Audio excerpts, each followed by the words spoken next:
Hello friend, कशा आहात सगळेजण? तर रात्री 1 वाजता आम्ही केक खाल्ला.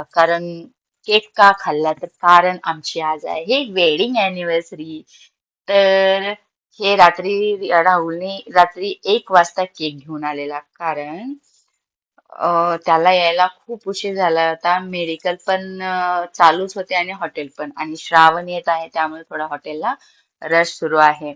आणि मी त्याचा वेट करून करून करून झोपी गेले होते कारण त्याचं जेवण पण बाकी होतं. मग मी रागामध्ये जेवण करून घेतलं आणि त्याला यायला 12:30 ते 1 वाजले. मग आल्यानंतर त्याने केक घेऊन आला आणि त्याला माहिती होतं ती आता झोपली म्हणल्यानंतर चिडलीच असेल बहुतेक. त्यामुळे थोडंसं सरप्राईज द्यावं त्यामुळे त्याने केक घेऊन आला. केक खूप छान होता. मला तो खूप आवडलेला.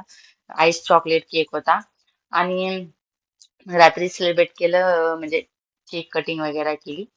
मग रात्री झोपल्यानंतर रात्री खूप 1:30 वाजले लिटरली झोपायला. आणि आमची मॉर्निंग बघा.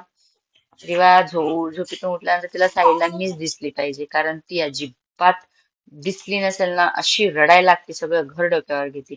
आणि ती उठल्या उठल्या मला चिटकूनच असते, सोडतच नाही. बघा क्युटी किती छान खेळते, इकडं तिकडं तिकडे इकडे. तिची झोप, अरे बापरे, अंगात तर असा आळशीचा किडा आहे तिच्या, विचारच नाही. नुसती लुडबुड इकडून तिकडे तिकडून इकडे चालू असतं तिचं. हा, तसे सगळ्यांना गुड मॉर्निंग. तुमची पहाट कशी झाली नक्की सांगा.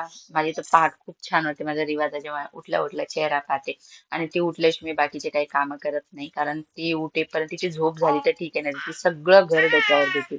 झोप जर तिची पूर्ण झाली नसेल तर. ओके, बाय बाय, भेटू पुढल्या व्हिडिओमध्ये. हे मॉर्निंग